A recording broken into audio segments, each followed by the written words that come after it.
Test 5. You will hear a number of different recordings, and you will have to answer questions on what you hear.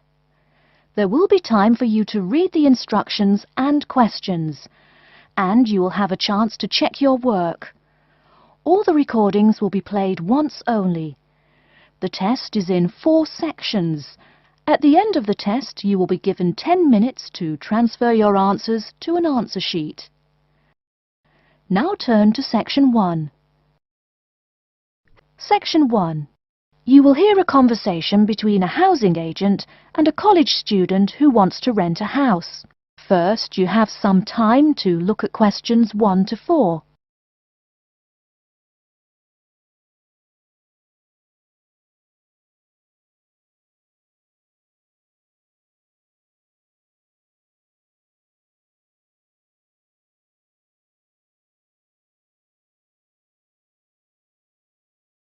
You will see that there is an example which has been done for you.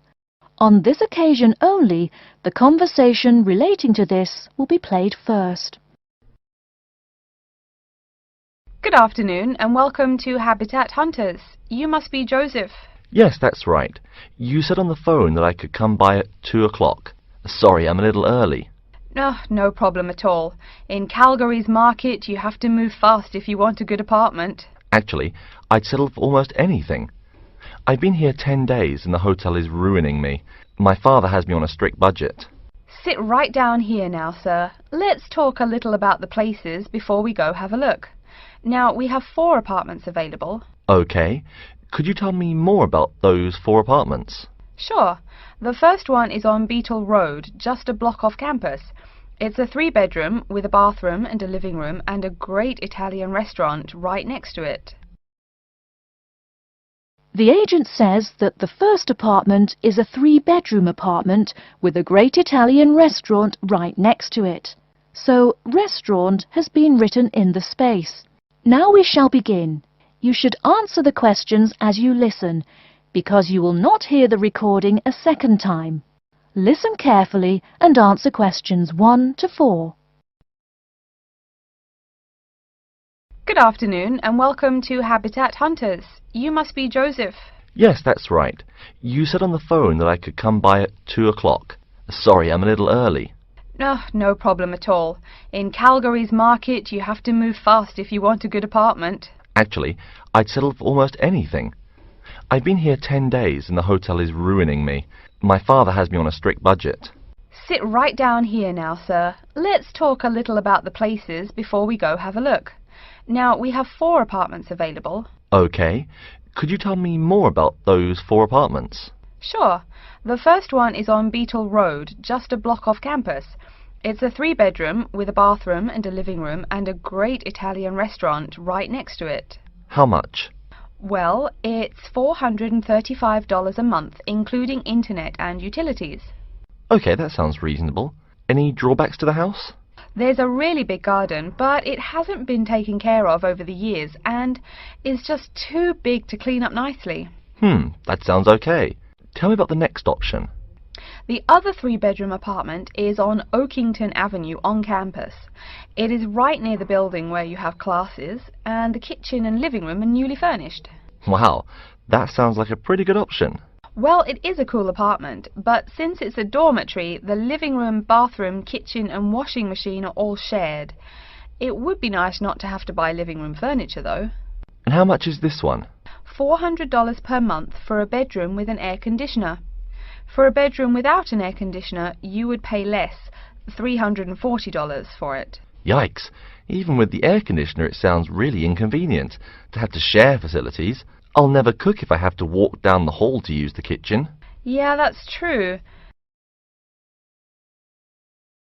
Before you hear the rest of the conversation, you have some time to look at questions 5 to 10.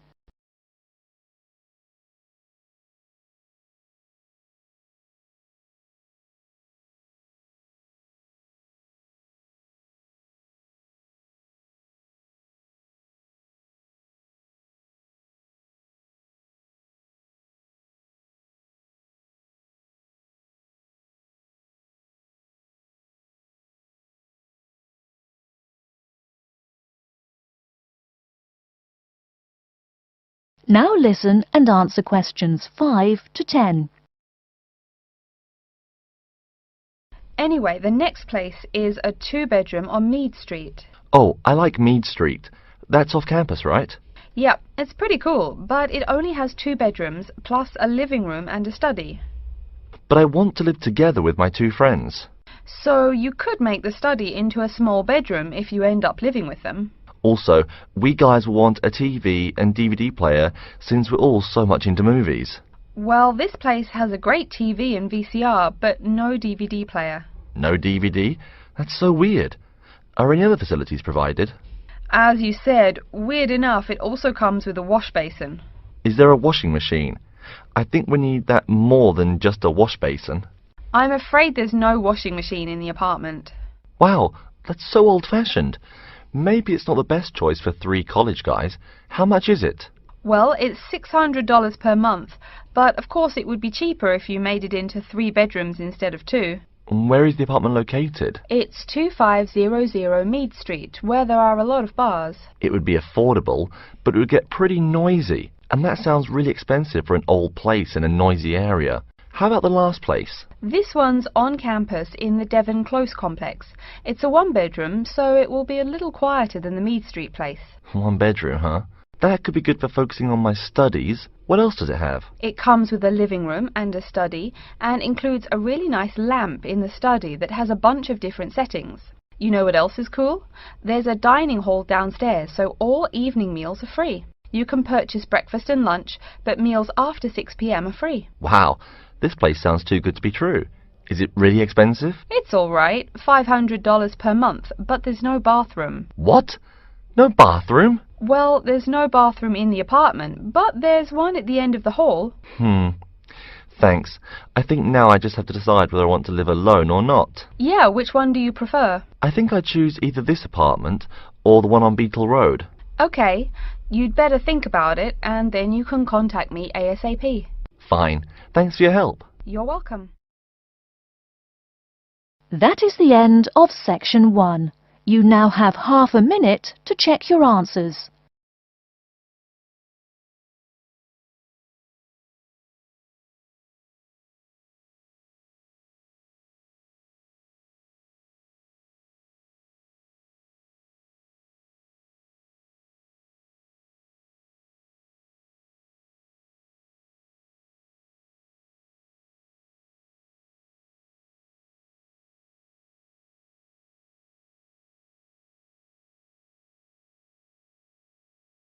Now turn to section 2.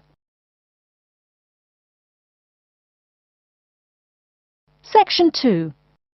You'll hear a talk about the waste collection in Baltimore. First, you have some time to look at questions 11 to 15.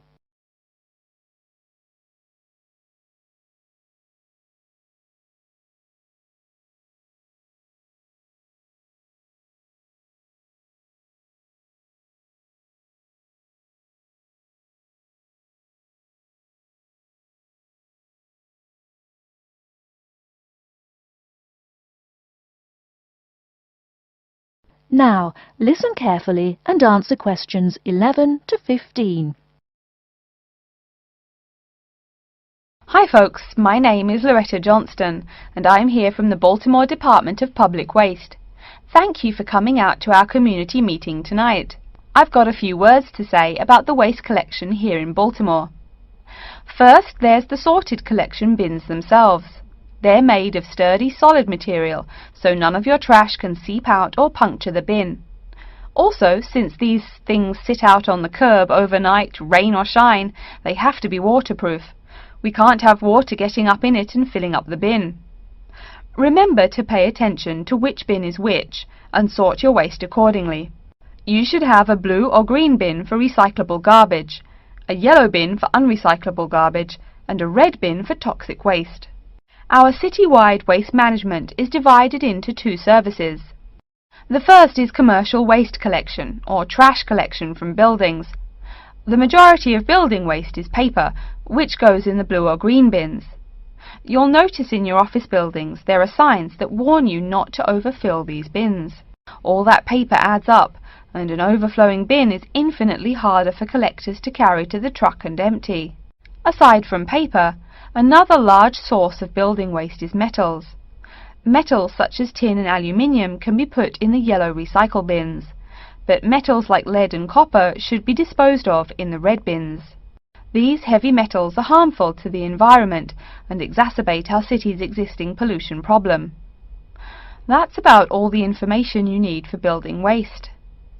Moving on to the second service, household waste collection is probably what you primarily think of when you think of what we do here. Many of the same guidelines apply, the sorting is the same, etc. Please remember to keep garbage like kitchen waste in a plastic bag.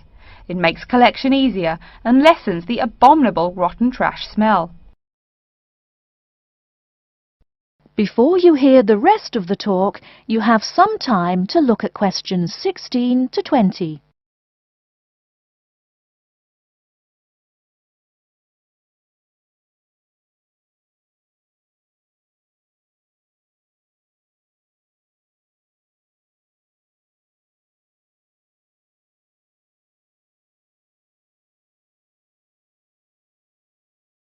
Now listen and answer questions 16 to 20. So, after we take your trash away, what happens to it? We take all the garbage to one of a number of garbage disposal plants, each of which is located in the middle of an open space of some sort. No one wants to have their home or office right next door to a waste disposal plant, right? Waste is collected and then disposed of once every 4 weeks. A lot of trash can build up in that time, so we're in the process of developing a plan to fund collection more frequently. Ideally, it would be collected weekly, but we will likely have to settle for bi-weekly. The garbage trucks make their rounds to clear the bins at night in order to avoid traffic. I'm sure you've seen how much waste your own household produces in a given week. Now imagine all the trash produced by all the households in Baltimore. It's a lot, right? It may surprise you that this amount is only marginal compared to commercial waste. Yep, the main waste producers are actually businesses, industrial facilities, retail and offices. Hard to believe humans produce that much waste, right? No wonder we have pollution problems. Anyway, after all incoming waste is sorted, recyclables are sent to a recycling plant, while garbage and toxic waste are transported to their respective areas of the plant for treatment. Items such as stones, which should not be disposed of in our bins, are separated out and discarded. Once the trash has undergone the treatment process, it is compacted and disposed of with all the other trash. And finally, when the landfill space is full, it is buried deep underground, and in time, something new is built on the land. That's everything about waste collection. Thank you for listening. Are there any questions? That is the end of section 2. You now have half a minute to check your answers.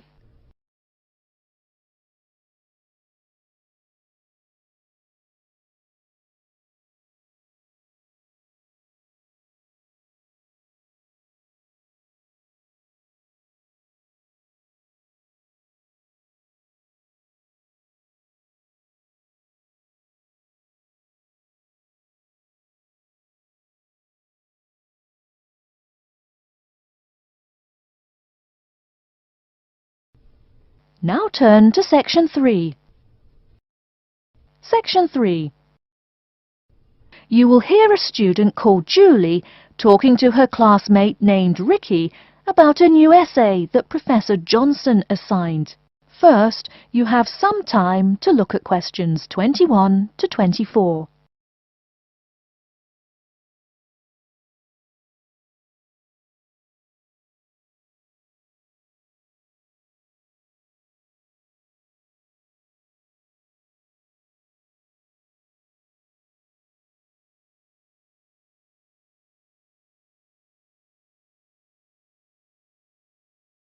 Now, listen carefully and answer questions 21 to 24. Hi, Julie, it's Ricky. Hi Ricky, how are you? I noticed you weren't in psychology today. I'm feeling sick, so I didn't go to school today. Would you mind telling me what I missed in class? Sure thing. I'm sorry you're not feeling well. Anyway, we spent most of the class talking about a new essay that Professor Johnson assigned.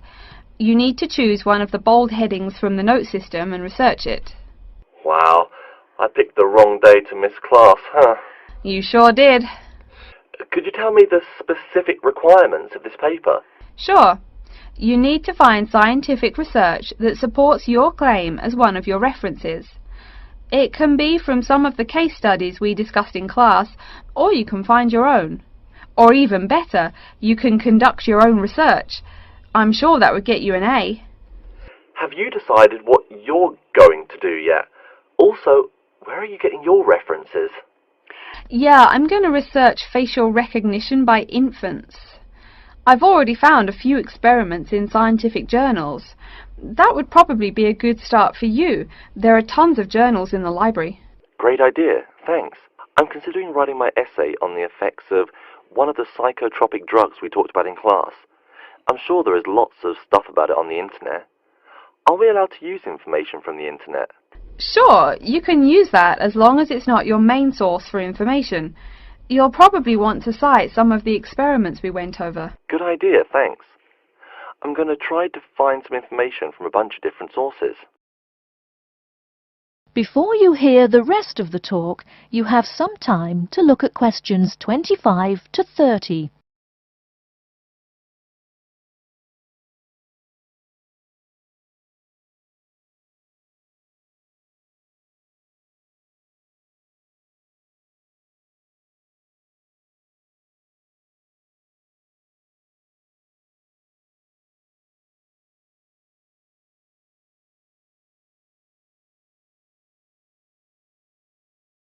Now listen and answer questions 25 to 30. Are there any specifications on how the essay should be written? Yeah, Professor Johnson wants it double-spaced. It should be between 6 to 10 pages long. 6 to 10 pages? That's so much! Oh, it's going to take forever. I know, the whole class groaned when he said that. Anyway, you also need to put the title in italics and... Wait, each section heading or just the main heading? Only the main heading should be in italics. I think section titles are supposed to be in the same format, but maybe in bold. You'll have to check that in class next time. Oh, okay. So I take it that the report has to be typed, since there are so many requirements. What are the other formatting requirements? Yep, it's got to be typed. Aside from that, there are still a few more specifications. You should number each page. Make sure it goes up in the top right corner. Okay, I'll make sure to write that down. I always forget to number the pages. Do we need to title and date each page too? You need the shortened title on every page, but no need to include the date. That should just be on the cover page. Okay, thanks. No problem. Also, make sure the margins are 3.25 pixels wide. What? I'm not even sure how to do that. Oh, it's okay, I can show you. It's really easy. I think that's all the directions he gave us. A lot of formatting requirements, but we have the freedom to research many things that we like, so that's good. Oh, I almost forgot. Remember to put down your ID number on your report. Thanks so much for your help. I'll see you in class Monday. No problem. Glad I could help. See you later. That is the end of section 3. You now have half a minute to check your answers.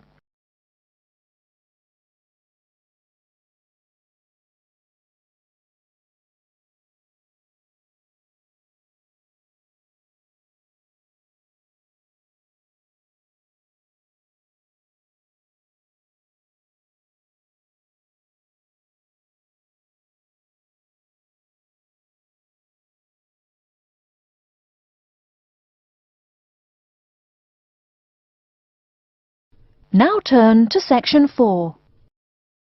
Section 4. You will hear a lecture on environmental science. First, you have some time to look at questions 31 to 40.